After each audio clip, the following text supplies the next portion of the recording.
Claire was halfway up the stairs when the folded note slipped from her evening bag and landed beside my shoe. She had come home at 11:47 wearing the red dress she chose for her ex-husband's birthday party. Her lipstick was faded. Her eyes were bright. She looked like a woman waiting for a verdict. I closed my hand around the paper before she noticed. "You're not going to ask me anything?" she said. Not where she had been. Not who she had talked to. Lenny. That word gave her away. The note read, "If he doesn't stop you, don't go back." On the other side, in Claire's handwriting, were two smaller words, Phase 2. Then her phone lit up with a message from Evelyn. Did Daniel take the bait? If that night had only been Phase 1, what exactly had she planned next? My name is Daniel Hart. I was 51, and for 24 years I had worked as a commercial insurance auditor in Central Ohio. I spent my days comparing invoices, dates, photographs, and stories people hoped nobody would examine too closely. Most lies were not hidden inside words. They lived in timing. A receipt printed 3 minutes too early. A signature made with the wrong pen. A simple answer delayed just a little too long. I counted silences without meaning to. Claire used to tease me when I tapped my thumb against my coffee cup once for every second. She called it my human stopwatch. I never told her I also counted the silences that hurt. We had been together for 2 years and 3 months. She moved into my ranch house outside Westerville 8 months before the party. Her blue planter sat along my back steps. Her reading glasses lived beside my recliner. Every Sunday, she made cinnamon toast too dark around the edges and handed me the better pieces. I had spent 7 years living alone after my divorce. Claire filled the house without making a speech about it. She left music playing in the kitchen, bought a second toothbrush holder, and started saying, "our porch," instead of "your porch." In the locked drawer beneath my tax files, I had a jeweler's receipt for $3,018.60.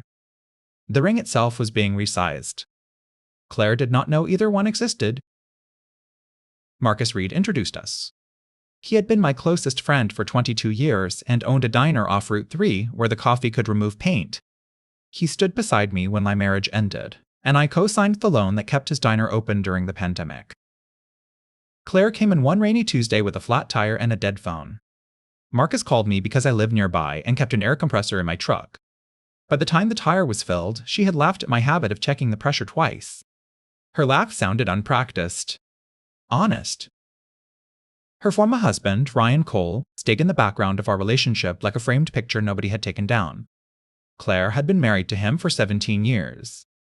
They had no children and no legal reason to remain close, but they still shared old friends.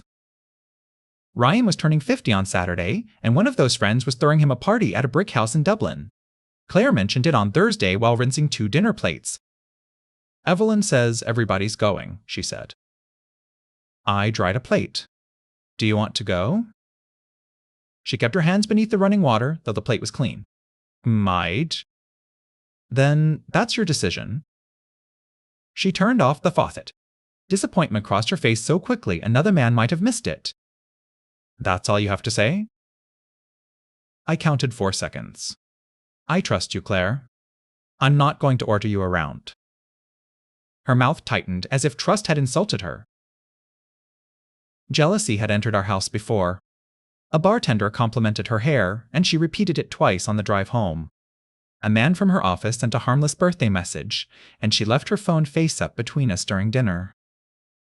Once she asked, "Would it bother you if somebody wanted me?"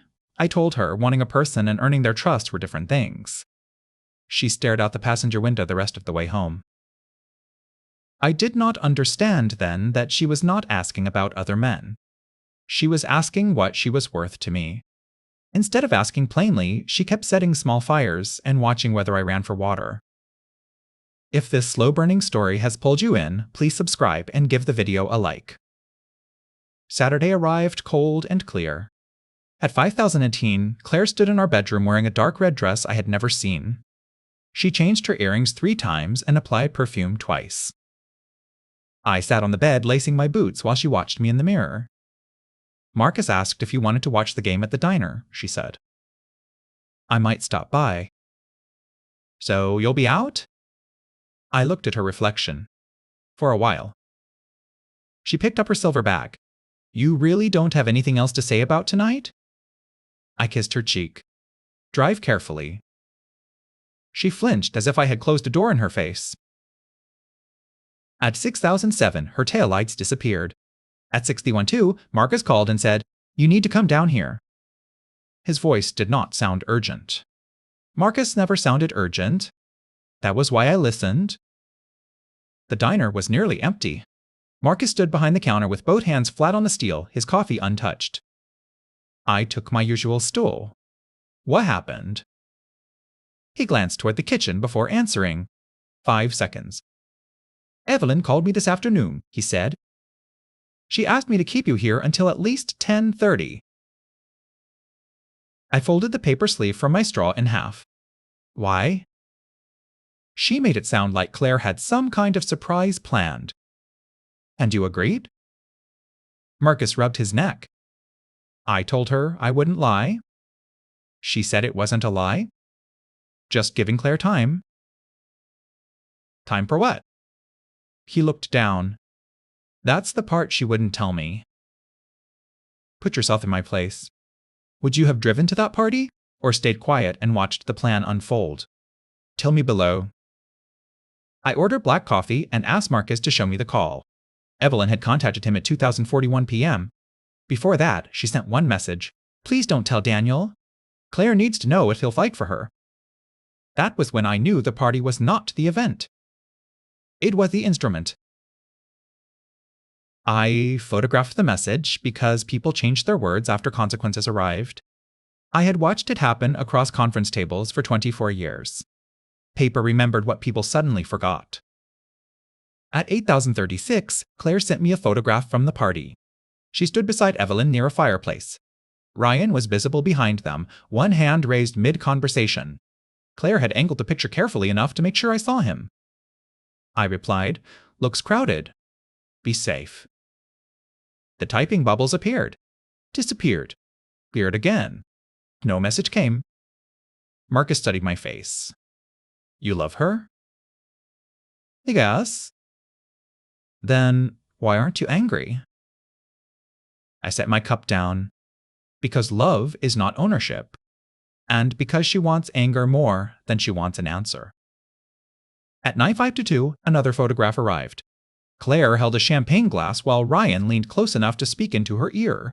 The picture had been taken from across the room, almost certainly by Evelyn. I will not pretend it felt harmless. My jaw tightened. For one ugly second, I imagined driving to Dublin and giving Claire the scene she designed. Then I counted to 10. Not because I was weak. Because the only way to see the shape of a trap was to stop struggling inside it. I left the diner at 10,014 and parked near home, wanting a few quiet minutes before walking into whatever waited there. The porch light was off, though Claire always left it on when we were both out. At 10,029, a dark SUV rolled past my driveway. Evelyn was behind the wheel. The passenger seat was empty. Claire did not come home for another hour and 18 minutes. When she entered, she dropped her keys into the bowl hard enough to make them jump. She waited for me to ask whether Ryan had touched her, whether she planned to see him again. I asked one question. Did you get what you went there for? Her face changed. Not guilt. Fear. I don't know what you mean. 8 seconds. Then she turned toward the stairs and the note slipped from her bag. After she reached the bedroom, I unfolded it beneath the kitchen light. If he doesn't stop you, don't go back. Phase 2. Beneath those words, pressed faintly into the paper, was one more line from a page that had once rested on top of it. Use the voicemail from December. I knew exactly which voicemail it meant, because Claire had promised me she deleted it 6 months earlier. The voicemail had arrived on December 19 at 12,008 in the morning, while Claire and I were wrapping Christmas gifts at the kitchen table. Her phone had been beside the tape dispenser when Ryan's name appeared. Claire stared at the screen until the call ended, then let the voicemail play through the speaker by mistake. Ryan's voice filled the kitchen. Claire, I know you're with Daniel now, but you also know I'd take you back. You don't have to answer tonight. Just don't pretend you never think about it. The room had gone still except for the crinkle of wrapping paper beneath my hand. Claire deleted the message in front of me. At least, that was what she said she did.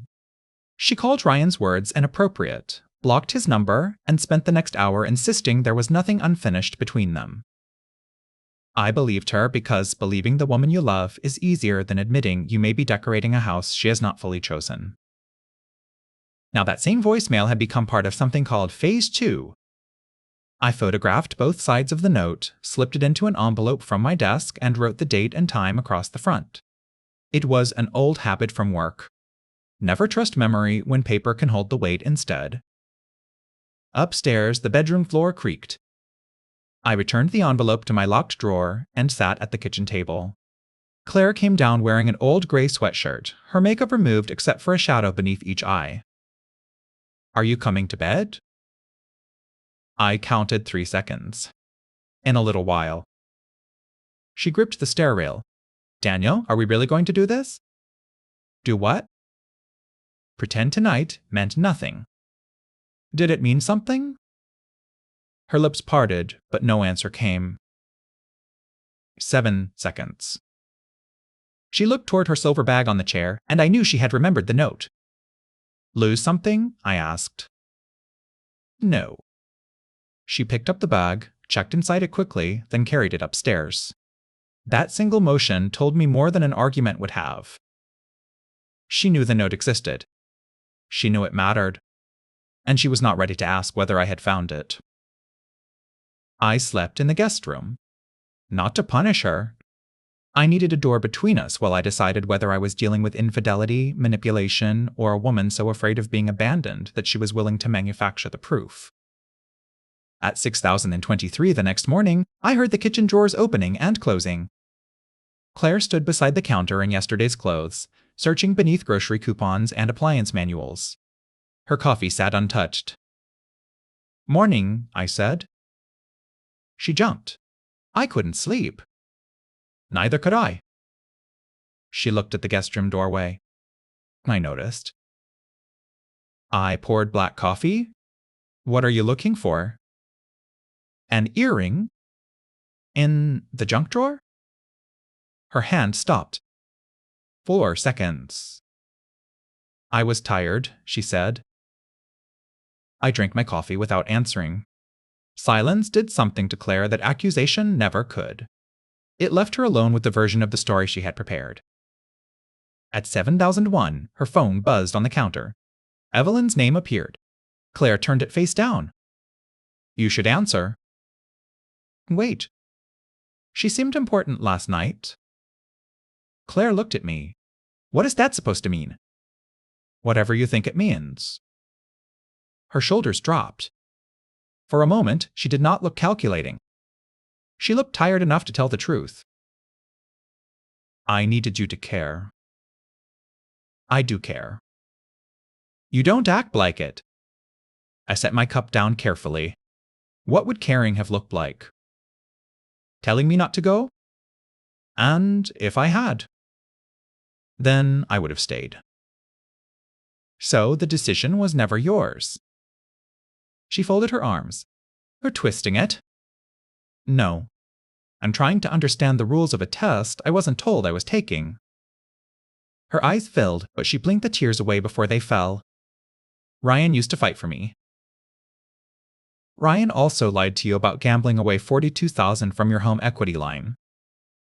Her face hardened. "That isn't the point." "It is exactly the point. Noise is not love, Claire." She turned toward the window. "At least noise tells you somebody would notice if you left." There it was. Not the whole truth, but the first honest piece of it. If you're still here with me, a like and a subscription would mean a great deal. Now, let me tell you what happened next.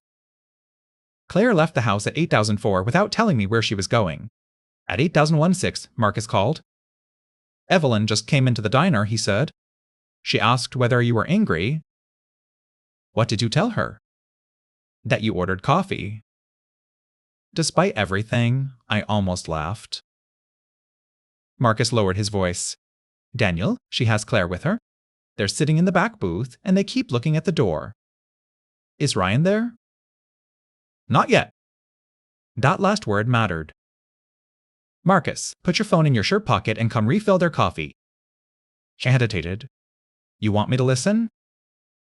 I want you to operate your diner. And if I happen to hear something? Remember it accurately. I drove to the grocery store across the road and parked where I could see the diner's front windows. At 8031, Ryan's black pickup pulled into the lot. My first reaction was not anger, but humiliation. While I sat behind a steering wheel counting minutes, 3 people were arranging my relationship like chairs before a meeting. But humiliation can make a man careless. I had seen business owners destroy good cases because they needed the satisfaction of bursting into a room. I stayed in the truck.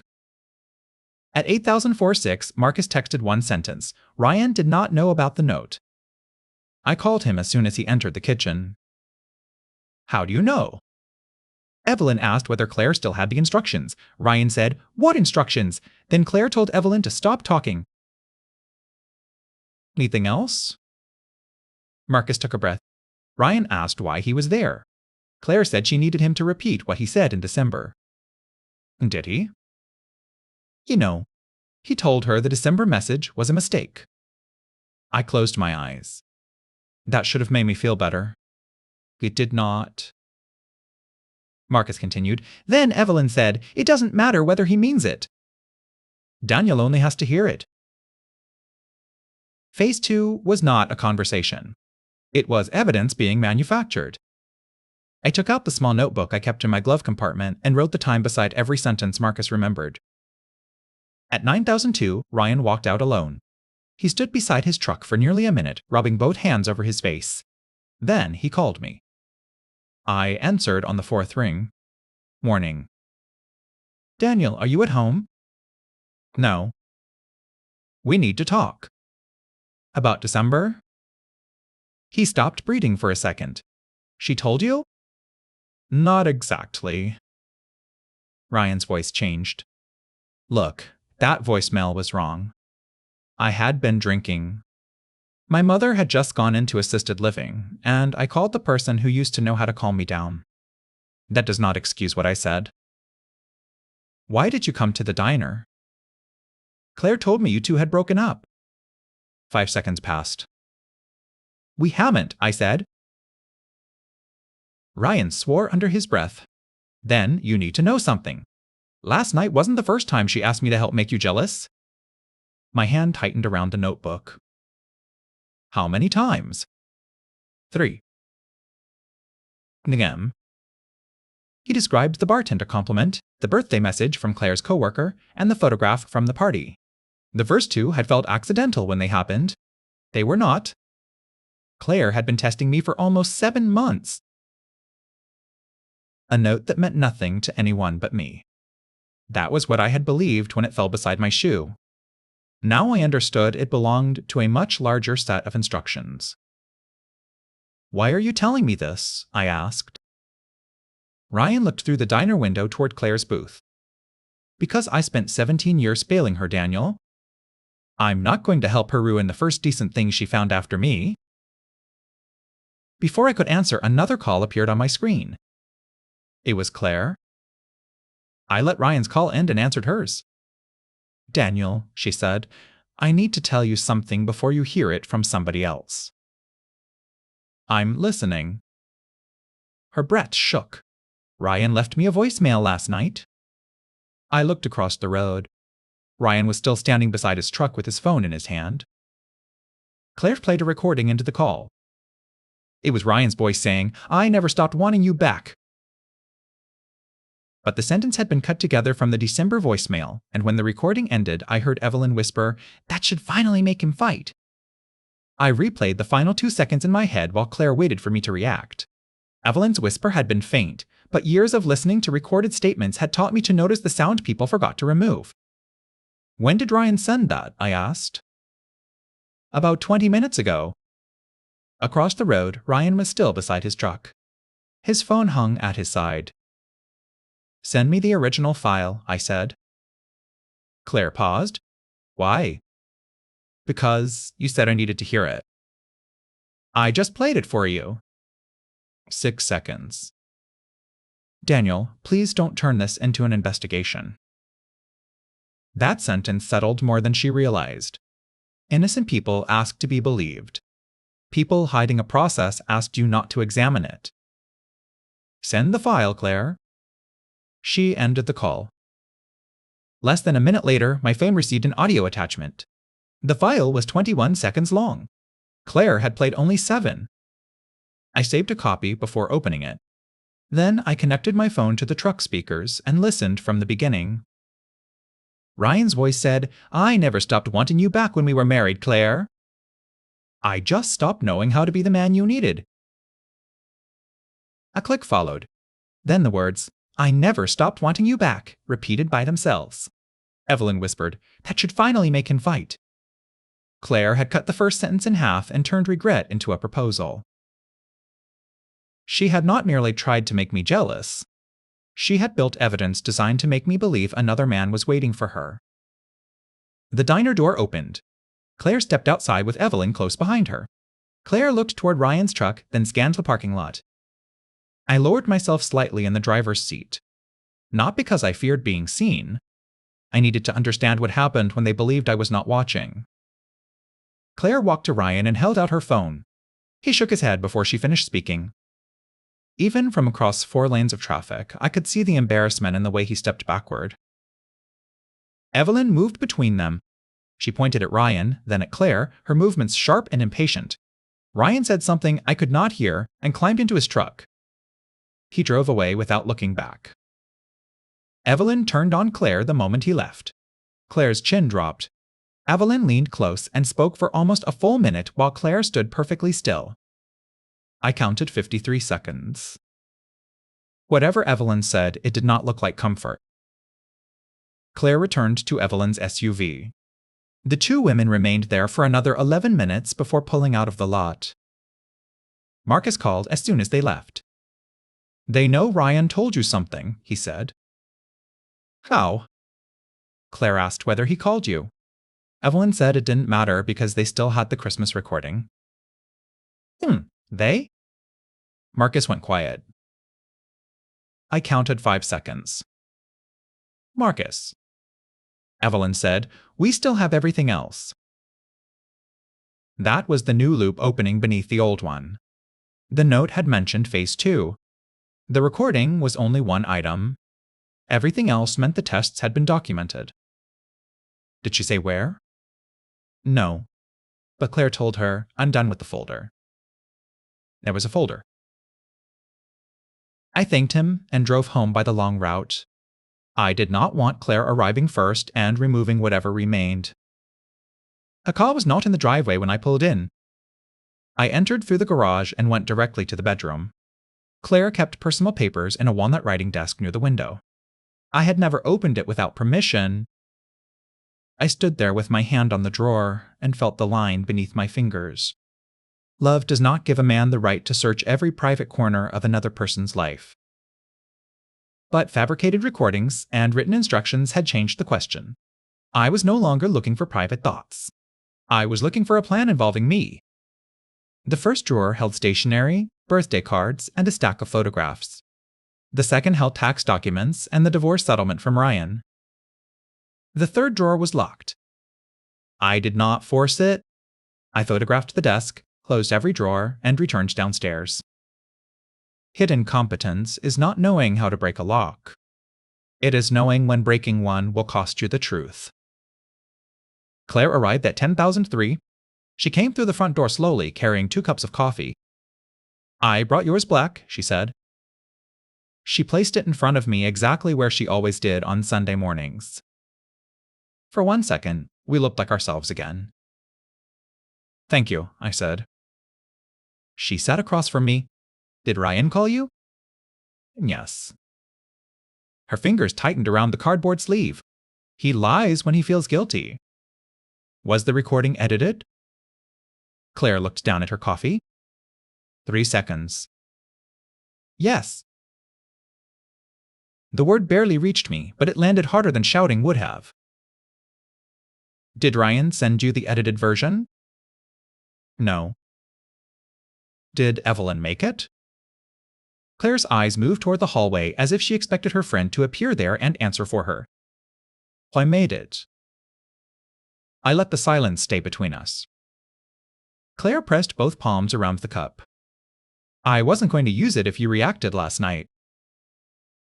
Reacted how? Called me, came to the party, told me to come home. And because I didn't? I thought you had stopped loving me. So you created proof that your former husband wanted you. I wanted to know whether losing me would hurt you. Does? Her eyes lifted. But hurting me on purpose does not prove I love you. It proves you are willing to hurt me. Claire wiped beneath one eye. You never get angry. You never raise your voice. You never chase after me. Sometimes I feel like I could disappear and you would simply update your calendar. That accusation found a place I had kept hidden. After my divorce, I had promised myself no woman would ever again decide whether I was steady by measuring how loudly I could suffer. My former wife and I had turned every disagreement into a contest. Doors slammed. Plates cracked. Neighbors heard things neither of us meant. When that marriage ended, I learned calm the way some men learn prayer. I do not shout because I know what shouting can destroy, I said. Not because I feel nothing. Claire's face folded inward. I didn't know that. You never asked. Would you have told me? I looked at the untouched coffee she had brought me. I should have. For several seconds, neither of us looked like the villain or the victim. We looked like two adults who had hidden fear behind habits and expected the other person to translate it. Then Claire's phone buzzed. Evelyn had sent 6 messages in less than a minute. Claire turned the screen face down. What is in the folder? I asked. Her head snapped toward me. Ah! There are moments when a person's body answers before their mouth gets a chance to lie. Claire's shoulders rose. Her right hand moved toward her purse. Her eyes flicked upstairs. The locked drawer. Marcus told you, she said. Marcus heard Evelyn mention it. He had no right to listen to us. Did you have the right to edit Ryan's voice? Claire closed her eyes. If you were sitting at that table, would you stay long enough to hear everything, or would the edited voicemail end the relationship for you? Share your honest answer below. Claire stood and walked to the front window.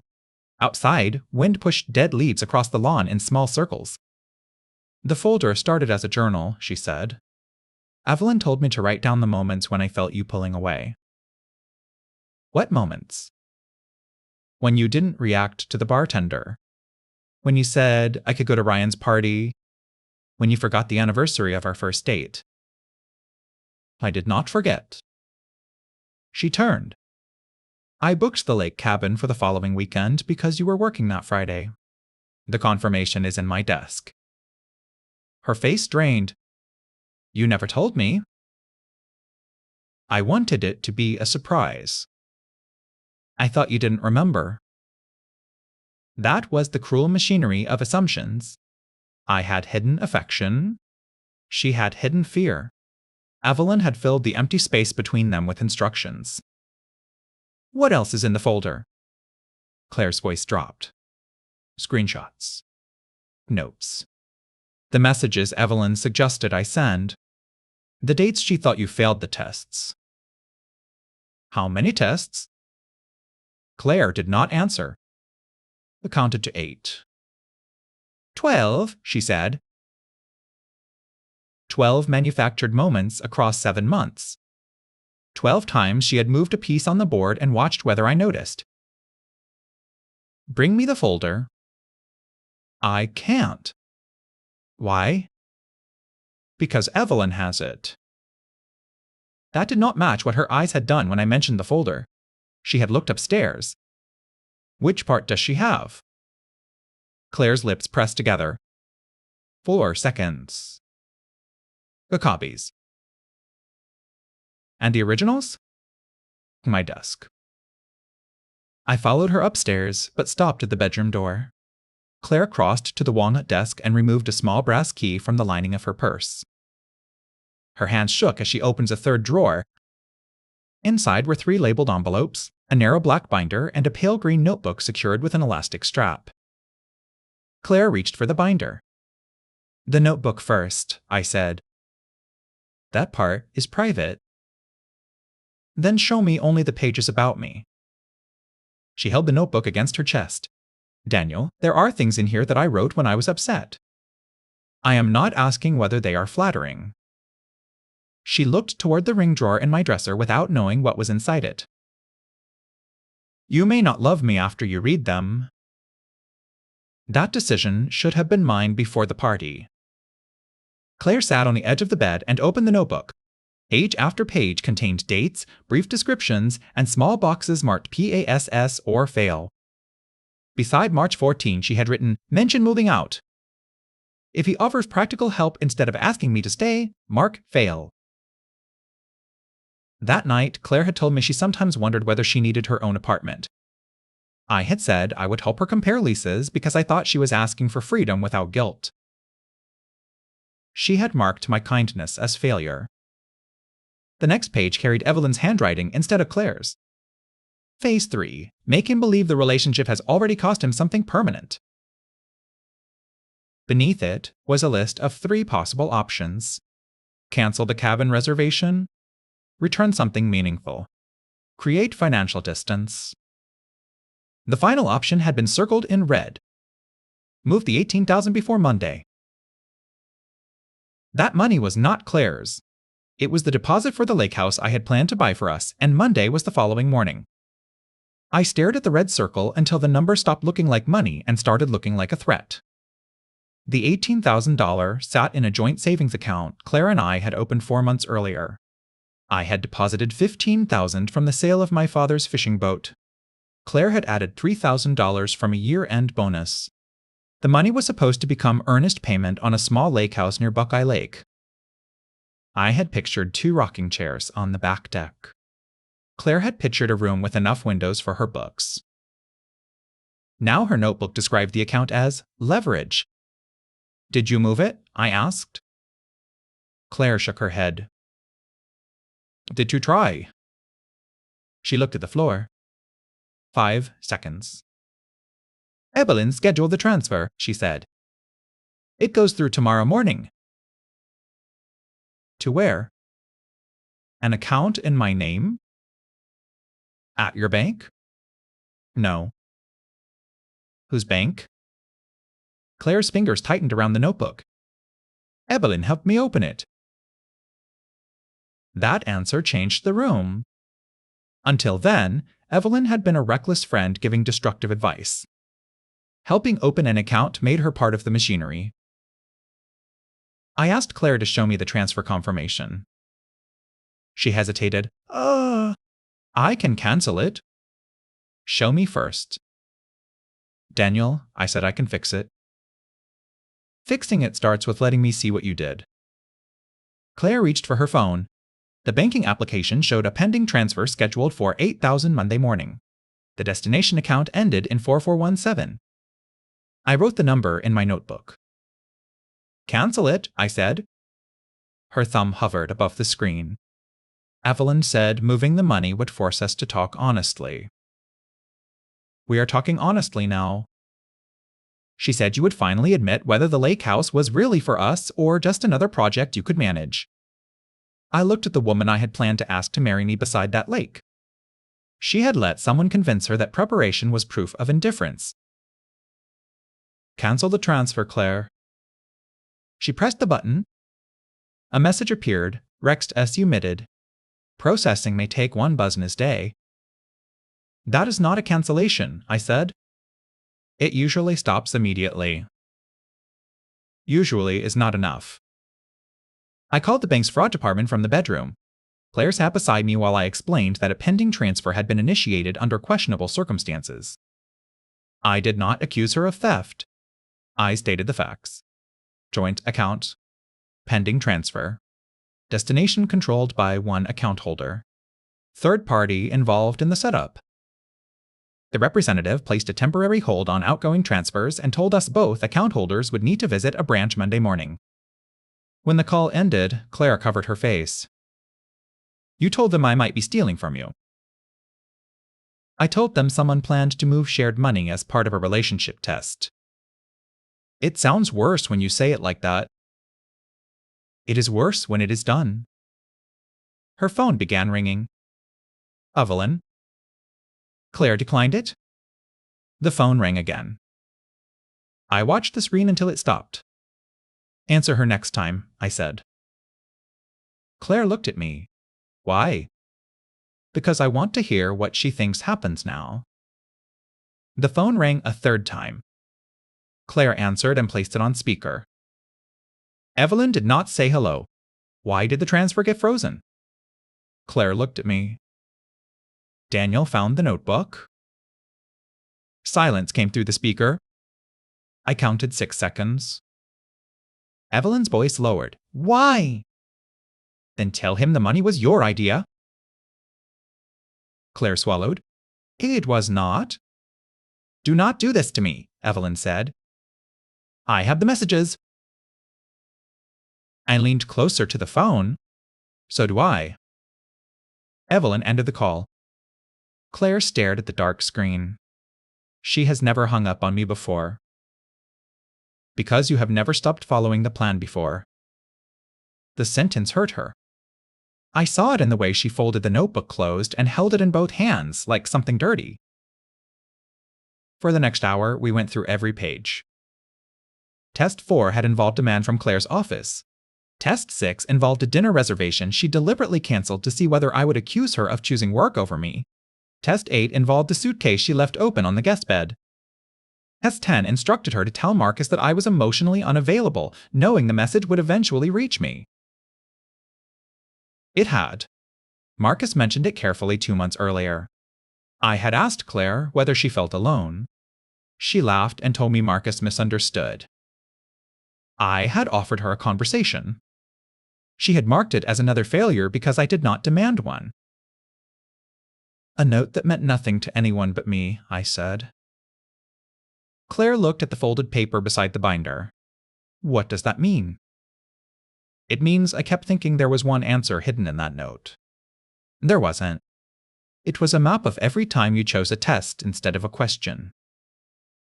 She opened the final envelope. Inside were printed screenshots of messages between Claire and Evelyn. Several had been highlighted in yellow.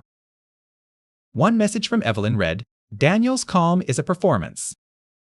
Men like him only show emotion when control is taken away.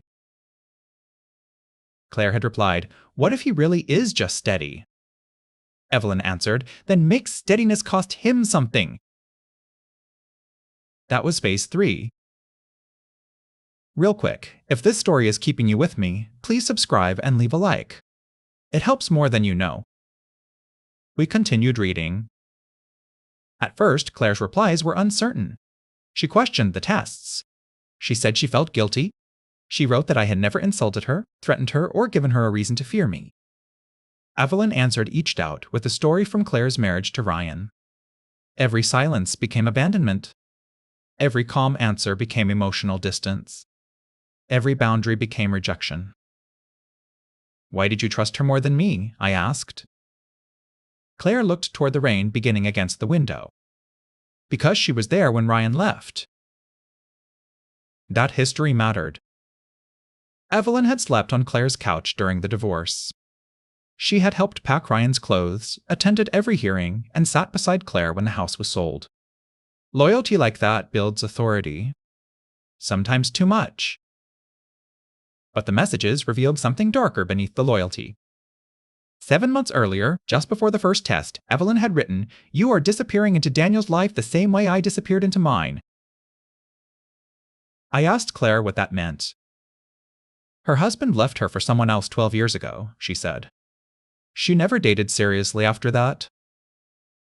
And she thinks living with me means you are disappearing? She thinks women stop protecting themselves when they feel safe. That was the closest I came to understanding Evelyn. She had mistaken permanent vigilance for wisdom. Then I found a message dated 3 weeks earlier. Evelyn had written, "Once the money is separate, you will be able to leave without begging him." Claire's answer was beneath it. "I do not want to leave Daniel. I want him to stop me." There was the truth in her own words.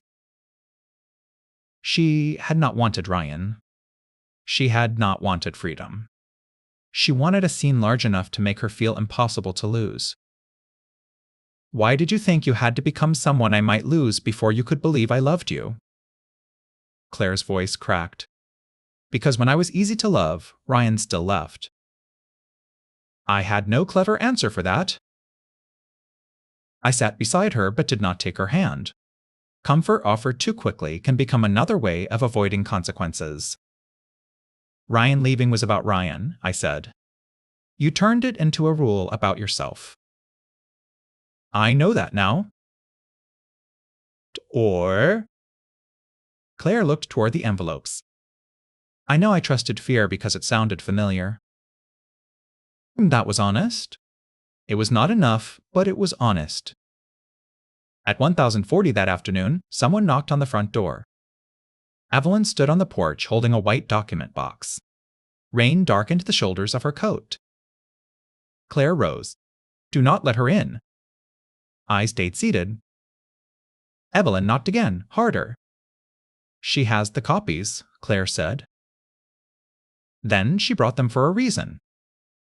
I opened the door but left the storm door locked. "What do you want, Evelyn?" She lifted the box. "To return Claire's property before you twist this into something it wasn't. Leave it on the porch." "I need to speak to her." Claire stood behind me. "No." Evelyn's expression changed. "You do not understand what he is doing." "He is standing in his own house," Claire said. "He froze your money." "Our money." Evelyn's mouth tightened. "After everything I did to protect you, you are choosing him." Claire stepped closer to the door. This was never supposed to be a choice. Evelyn placed the box on the porch, but her hand remained on top of it. "Then ask him why he met with a real estate attorney without telling you." The hallway went silent. Claire turned toward me. "What attorney?" I knew the meeting Evelyn meant. I also knew there was only one way she could have known about it. "Where did you get that information?" I asked. Evelyn smiled without warmth. "You are not the only man who keeps records." Then she removed a photograph from the document box and pressed it against the glass. It showed me entering a law office 3 weeks earlier with a woman Claire had never seen. Claire whispered, "Who is she?" I recognized the woman immediately, but before I could answer, Evelyn said, "That is the person Daniel planned to put the lake house under." "She is Rebecca Sloan," I said. "She is an estate attorney." Evelyn kept the photograph pressed against the storm door glass. "That is not what the receptionist told me." "You called the office?" Her eyes shifted. 2 seconds. That was enough. "You followed me there, photographed me, and then called the receptionist pretending you had a right to know why I was inside." Claire stepped closer. "Evelyn, did you follow him?" Evelyn ignored her. "Ask him whose name the house was going under." "A revocable trust," I said. The name had not been finalized. Claire stared at me. "What trust?" I walked to my office, opened the locked drawer, and returned with the jeweler's receipt, the preliminary purchase agreement, and a cream folder from Rebecca's office. Some surprises become lies when they survive too long. I understood that as I placed my private plans on the hallway table. The first page showed the proposed name, Hart Claire Family Trust. Claire read it twice. Her fingers shook against the paper. The lake house was never being placed under another woman's name. I had met Rebecca to make sure Claire would have equal ownership and the right to keep the property if I died first. Beneath the trust documents lay the receipt for the ring. Claire did not touch it. Evelyn lowered the photograph. "Documents can be changed. The date is printed at the top." "He could have prepared those after he knew you were suspicious." "The meeting was 3 weeks ago. The receipt is from 6 weeks ago. Claire looked through the glass at the woman who had spent 7 months translating every good thing into a warning. You told me he was protecting himself from me, she said. Evelyn's jaw tightened. I told you not to become dependent on a man who refuses to show emotion. You told her to move our money. Her money. Most of it came from my father's boat. And that is exactly how men trap women. They put in more and make sure you remember it. Claire's voice became quieter. He never reminded me. Evelyn looked at her. Because he did not need to. You knew. The argument had no exit. Every fact that contradicted Evelyn became additional proof that she was right. I opened the storm door just far enough to take the document box from beneath her hand. You need to leave. Claire asked me to protect her. I asked you to help me understand him, Claire said. Not dismantle my life. Rain ran from Evelyn's hair onto her coat collar. For the first time, the certainty left her face. You will regret choosing him over the person who stayed when nobody else did. Claire gripped the edge of the table. I am not choosing him over you. I am asking you to stop choosing for me. Evelyn's eyes hardened again. When this falls apart, do not call me. She turned and walked through the rain without an umbrella.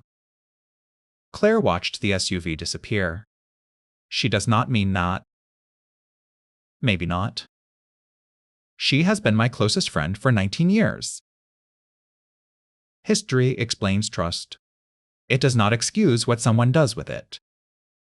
We carried the white box into the kitchen and placed it between us. Before opening it, I called Rebecca Sloan. I explained that Claire was sitting beside me and that I authorized her to discuss the purpose of our meeting. Becca confirmed that I had asked how to purchase the lake property with equal ownership, survivor protection, and no legal advantage for either partner. He was very specific about that, Rebecca said. He did not want you vulnerable because you are unmarried. Claire closed her eyes. Rebecca also confirmed that no employee from her office had disclosed my file. Someone had called asking whether I was a client, but the receptionist gave no information beyond the fact that the firm handled real estate, estate planning, and family trusts. Evelyn had taken 3 ordinary facts and arranged them into a betrayal. After the call, Claire slid the ring receipt back toward me. Were you really going to ask me? At the lake. Her breath caught. When? Next Saturday. The date she had accused me of forgetting. Claire looked down at her hands. I turned a proposal into evidence that you did not love me. Evelyn helped. You still made the choices. I know. That answer mattered, but accountability spoken in a quiet kitchen was easier than accountability maintained after the fear returned. I opened the white box. The first layer contained copies of Claire's notebook pages. Every test had been organized by date, expected reaction, and result. Evelyn had added a 4th column Claire had never seen: pressure needed next. Beside the bartender incident, she had written, increase public embarrassment. Beside the open suitcase, introduce financial consequence. Beside Ryan's party, use credible replacement. Claire moved her chair away from the table as if the pages carried heat. She told me we were only tracking patterns. She was designing escalation. The next folder held photographs. Me leaving work. Me filling my truck at a gas station. Me entering Rebecca's office. Me meeting Marcus behind the diner after closing. None of the scenes meant anything. Together, arranged without context, they looked like a secret life. I never asked her to follow you, Claire said. Did you know she had photographs? She showed me 2. And you did not ask how she got them? Claire rubbed her forehead. I was afraid of what the answer would be. Fear had made ignorance feel safer than truth. Under the photographs was an unsigned apartment application for a 2-bedroom unit in a complex 12 miles away. Claire's name had been typed as the primary tenant. Evelyn's name appeared beneath it as co-occupant. The proposed move-in date was 2 weeks after the party. Claire picked up the application. I never saw this. Did you discuss moving in with her? Once. Months ago. I said that if things ended between us, I did not know where I would go. Evelyn had turned one frightened sentence into a plan. The application had not been submitted. There were no signatures. But attached to it was a handwritten budget showing how the $18,000 could cover deposits, 6 months of rent, furniture, and Evelyn's overdue property taxes. Evelyn owed $11,420 to the county. Claire stared at the figure. She told me the money was for my independence. It may have started that way. The arithmetic told a different story. Evelyn had allocated $7,800 toward her own debt, labeling it shared stabilization. Claire pushed the page away. She would have asked me first. Maybe. But she created the account, encouraged the transfer, and built a budget before you agreed to move. Claire's phone vibrated again. This time the message came from Ryan. She read it aloud. Evelyn contacted me 6 months ago. I thought you knew. Claire called him immediately and placed the phone on speaker. Ryan answered before the first ring finished. I should have told Daniel sooner, he said. What did she contact you about? Claire asked. She said Daniel was isolating you. Claire looked around the house where her books occupied 2 rooms and her photographs lined the hallway. Ryan continued. Evelyn had asked whether Claire behaved differently when she felt ignored. She wanted details from their marriage. Arguments. Jealousy. The things that made Claire afraid. Ryan had unknowingly given Evelyn the blueprint for every test. Why would you tell her those things? Claire asked. Because she said she was helping you.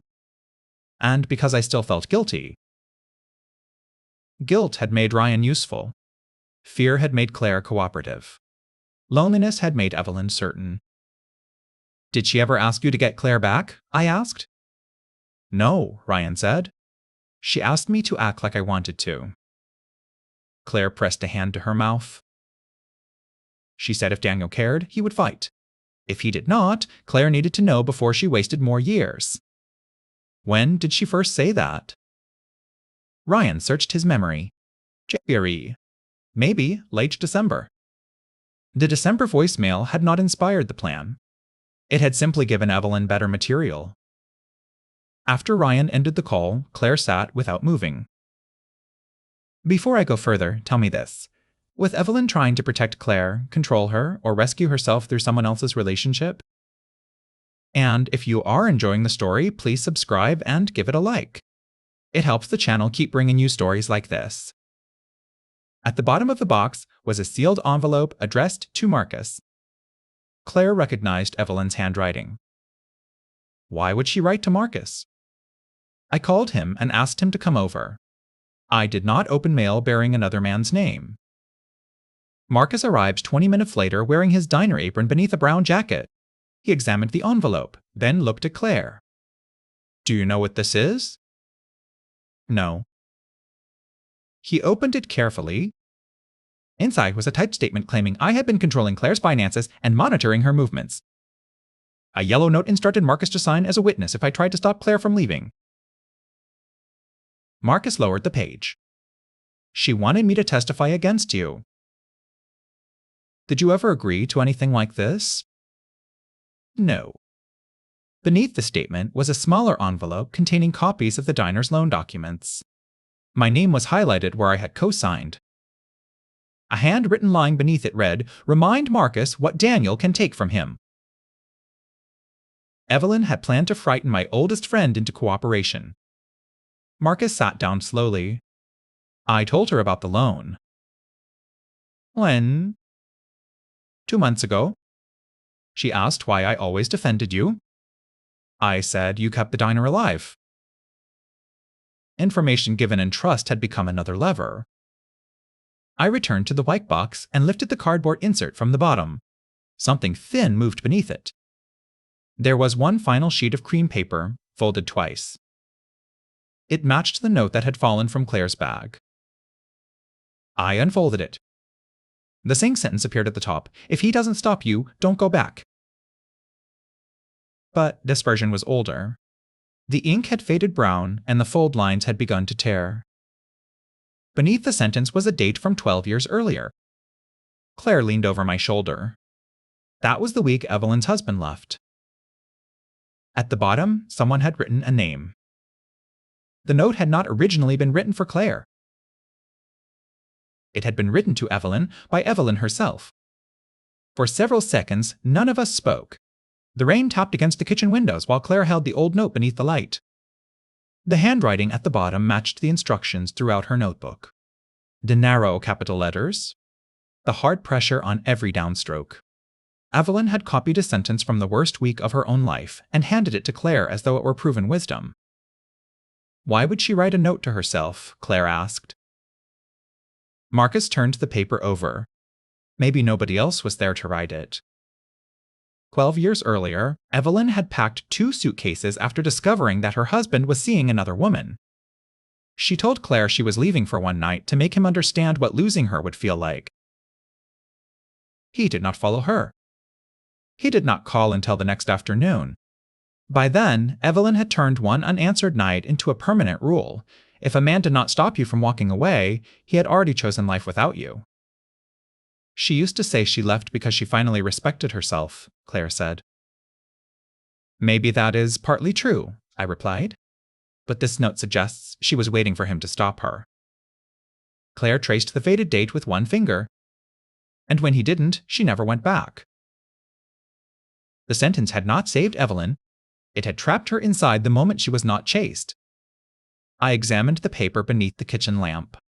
The upper half was written in black ink. The name and date at the bottom were blue.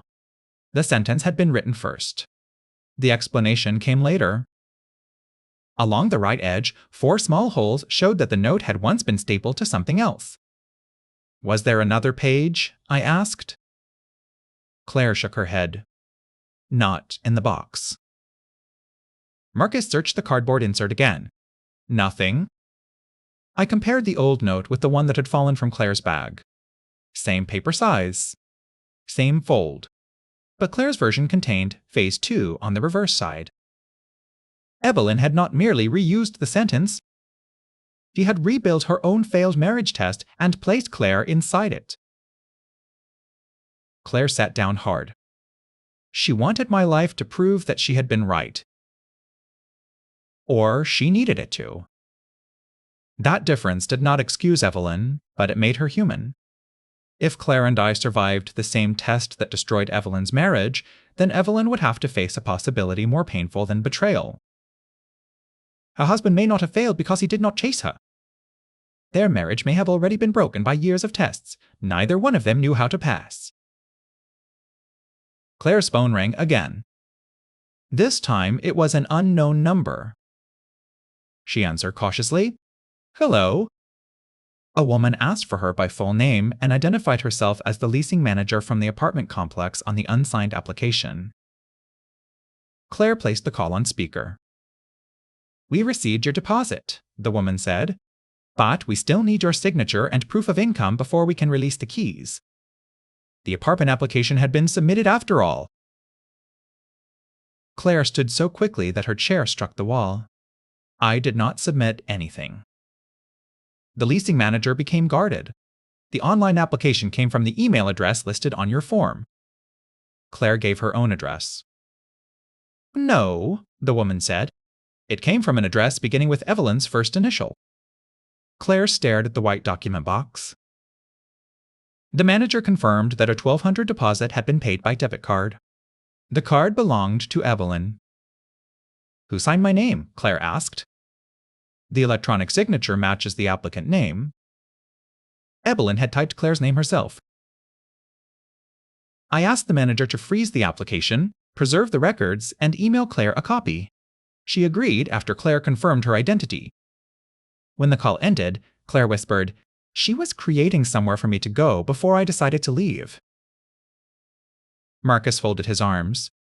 And using her own money for the deposit makes her look generous. Until the $18,000 arrived, I said. The apartment, the new account, and the county taxes were not separate ideas. They were one exit plan. Evelyn had designed it so Claire's fear would finance both of them. Claire pressed both hands against the table. I gave her my social security number last year when she helped me apply for health insurance. That information would have been enough to complete the rental application. I told Claire to contact the 3 credit bureaus and freeze her credit. We changed the passwords to her email, banking, phone account, and insurance portal. She removed Evelyn as her emergency contact. Each small security step cut another thread from a 19-year friendship. If you have stayed with me this far, please subscribe and give the video a like. The hardest truth was still waiting inside that box. At 4000 Rebecca called back. The law office receptionist had found the record of the inquiry Evelyn made 3 weeks earlier. Evelyn had claimed to be Claire and asked whether our property trust had been prepared. She already possessed enough of Claire's personal information to pass the receptionist's basic identity questions. Claire sat on the edge of the couch, her face pale. She could have changed anything. She tried to change where you lived and where your money went, I said. We do not assume that is all. We contacted Claire's bank, employer, insurance provider, and retirement plan administrator. Most accounts were untouched. Her retirement account showed no withdrawals. Her insurance beneficiaries remained unchanged. Her payroll still went to her usual checking account. For nearly an hour, it appeared we had caught the plan before it became permanent. At 5026, the bank called to confirm the transfer hold. The $18,000 would remain in the joint account until Claire and I appeared at the branch. Claire covered her face and released a long breath. It's over. I wanted to believe her. Then the representative added, "You may also want to discuss the cashier's check issued Friday." I asked her to repeat that. A cashier's check for $1,700 had been purchased from Claire's personal checking account 2 days before the party. The amount matched Evelyn's overdue property taxes exactly. Claire lowered her hands. I never bought a cashier's check. The bank representative could not disclose the payee over the phone. She gave us the branch location and transaction time, Friday at 2016 p.m. Claire had been at work until 5. The bank closed in 34 minutes. Marcus drove us because neither Claire nor I trusted her concentration. We arrived at 5051. A branch manager named Susan led us into a glass office and pulled the transaction image. The withdrawal slip carried Claire's name and account number. The signature looked close enough to pass a hurried glance. The cashier's check was payable to the county treasurer on behalf of Evelyn's property. Claire gripped the arm of her chair. She stole from me. Susan checked the identification record attached to the transaction. Whoever purchased the check had presented a temporary driver's license bearing Claire's information. But the photograph was Evelyn. Evelyn had used Claire's personal details to obtain an identification document in her name. The branch preserved the security footage and opened a fraud claim. Susan advised Claire to file a police report because the signature, identification, and withdrawal were not authorized. Claire looked at me as though asking permission to protect herself from the woman who once protected her. "This is your decision," I said. Her face tightened at the familiar words. "That is what you said about the party." Because her decisions belong to you, even when I am afraid of them. Claire looked down at the forged withdrawal slip. "Then I'm filing the report." There was no satisfaction in it. No raised voice. No declaration that Evelyn deserved everything coming to her. Just a woman signing her own name beneath a statement explaining how someone else had used it. By the time we returned home, darkness had settled over the street. An officer took photographs of the notebook, the rental application, the bank records, the forged signature, and Evelyn's messages. He placed the old note inside a clear evidence sleeve. I watched it disappear into his case. A note that meant nothing to anyone but me had finally become something the law could understand. Before leaving, the officer asked whether Evelyn had keys to the house. Claire's face changed. I gave her one last winter. For emergencies. We checked the small ceramic bowl beside the refrigerator where the spare had been kept. It was empty. I changed the alarm code while Marcus checked the doors and windows. The back door showed no damage. Neither did the garage entrance. At 8007, the security company confirmed that an old user code had opened the back door Friday at 1043 p.m. Evelyn had entered our house while Claire and I were at work. She could have taken the personal documents for the false identification. She could have copied the notebook. She could have placed or removed anything she wanted. I went upstairs to my office and opened the locked drawer. The envelope containing the note photographs was still there. The trust folder was still on the hallway table. The ring receipt remained with it. Then I reached beneath the tax files for the small velvet box. It was gone. Claire stood in the doorway behind me. Daniel? I removed every folder and checked the drawer twice, though I already knew. My phone rang from the desk. Evelyn's name appeared on the screen. I answered without speaking. "You're looking for the ring," she said. Claire stepped closer so she could hear. Evelyn continued, "Meet me at the lake house tomorrow morning and I'll give it back." We do not own the lake house yet. "I know," she said. But I found the second page of the note there.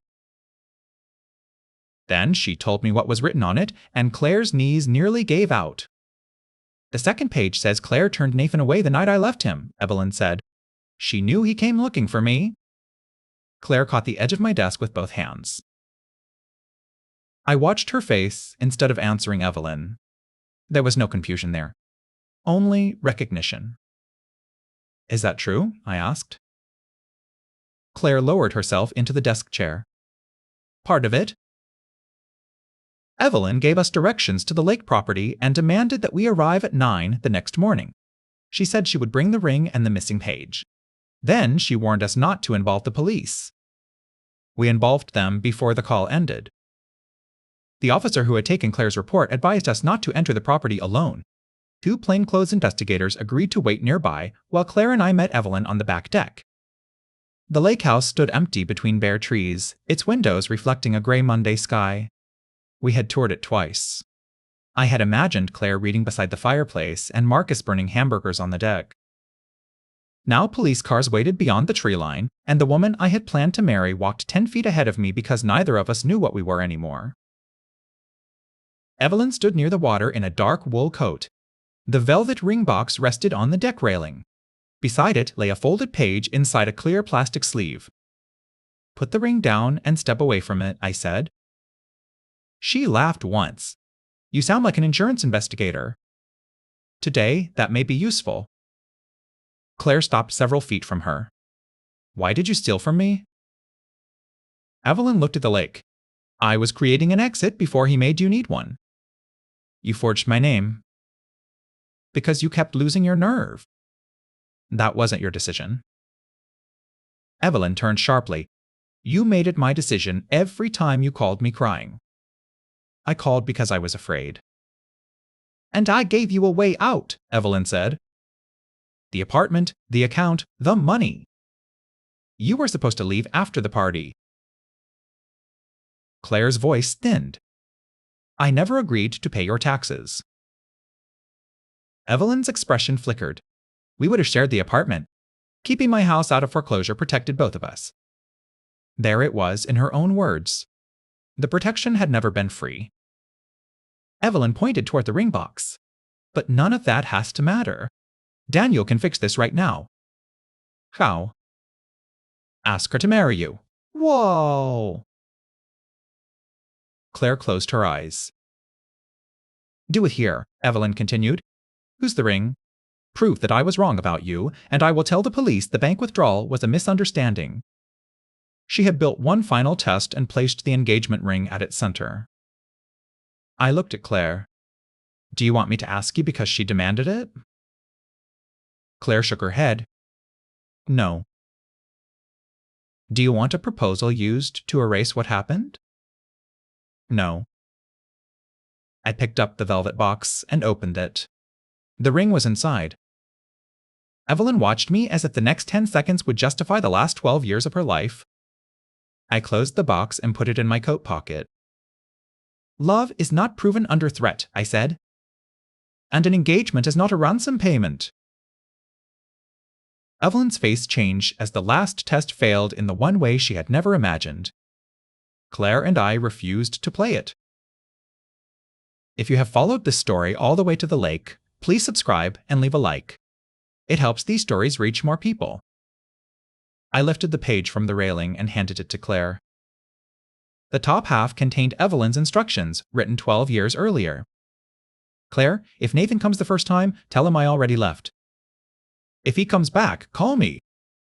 I need to know he will fight for me. Claire's breathing became uneven. Beneath the instructions was a second note in different handwriting. Read it, Evelyn said. Claire read aloud. Why? Evelyn, I came at 12,035. Claire said you told her not to let me see you. I left because I will not keep hurting you by turning merit into a contest neither of us can win. The final line was shorter. I loved you, but I could never pass a test whose rules changed whenever you were afraid. Nathan had signed and dated it. Evelyn stepped closer. Tell Daniel what you did with that letter. Claire pressed the page against her chest. I gave it to Evelyn the next morning. I looked at Evelyn. You knew he came. Rain began falling softly across the lake. He only came once, she said. Because you instructed Claire to turn him away the first time. If he truly loved me, he would have returned. Or he believed what Claire told him. Claire looked at her oldest friend. You knew he came, Evelyn. You knew for 12 years. Evelyn's eyes filled. He still left. You created the door and ordered everyone to keep it closed, I said. Then you spent 12 years blaming him for not walking through it. That was the full meaning of the note. It was never a rule about love. It was the instruction sheet for a trap Evelyn had designed, survived, and then passed to Claire. A note that meant nothing to anyone but me had finally explained everything. Evelyn reached for the paper. Claire stepped backward. No. That belongs to me. It belongs with the report. Evelyn looked toward the driveway as the two investigators approached from behind the house. For a brief moment, she did not look dangerous or calculating. She looked like a woman standing inside an old night, still waiting for a car to return. She did not run. She handed over the spare house key and admitted taking the ring. When asked about the forged identification and cashier's check, she stopped speaking and requested an attorney. Claire watched them lead her toward the driveway. Let me ask you something. Does a person's old pain explain the damage they cause, or does accountability begin where explanation ends? Tell me what you believe. It seemed as though the final truth had landed. The ring was back. The transfer was frozen. Evelyn's plan had collapsed in her own words. Then Claire said, there is something else. I knew from her voice that the story was not finished. I recognized the sentence when Evelyn gave me the note, she said. I had seen the old one years ago. You knew it came from her marriage? Yes. And you still followed it? Claire looked toward the water. Because part of me believed that if the test had worked for us, it would prove Evelyn's marriage ended for a different reason. Claire had not only been testing my love, she had been helping Evelyn retry the past through us. I wanted you to chase me, Claire said. But I also wanted to save her from believing she destroyed her own marriage. I counted the silence. 11 seconds. You knew more than you admitted in our house. Yes? That final truth cost us more than the money, the party, or the edited voicemail. Trust can survive one terrible decision. It has a harder time surviving truth delivered in installments. Claire did not return home with me. She rented a furnished studio in Worthington under her own name and with her own money. She began counseling twice a week. She gave the police every message without deleting the ones that made her look guilty. The bank reversed the $7,800 withdrawal before the county processed the check. The $18,000 remained untouched. Marcus signed a statement confirming he had never agreed to testify against me. Evelyn eventually pleaded guilty to identity fraud, forgery, and unauthorized account access. She received probation, mandatory counseling, restitution, and a court order preventing her from contacting Claire. 19 years of friendship ended through a courthouse document delivered by certified mail. I canceled the lake house purchase. I returned the ring to the jeweler, not because I stopped loving Claire, but because the future attached to it no longer existed. For 6 months, Claire never asked whether we were getting back together. She did not send photographs, create emergencies, or use silence as bait. Every Sunday at 9, she called once. If I answered, we spoke. If I did not, she left no second message. Slowly, the conversations became longer. She apologized without explaining herself. I admitted that calm had sometimes become a wall. I had expected her to understand love I kept hidden inside receipts, reservations, and legal documents. Neither mistake excused the other, but truth finally gave us something tests never had, a choice. 14 months after the party, Claire and I sat in Marcus's diner drinking coffee. She asked whether I wanted to try again, with separate homes, honest questions, and no promises beyond the next day. I counted 5 seconds.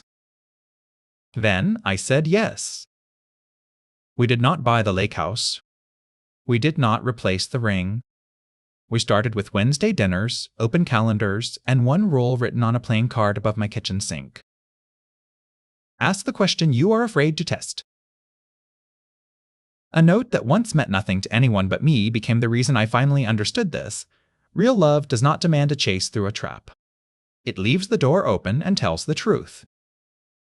If this story stayed with you, tap the next video on your screen for another story about hidden truth, quiet strength, and justice arriving without violence.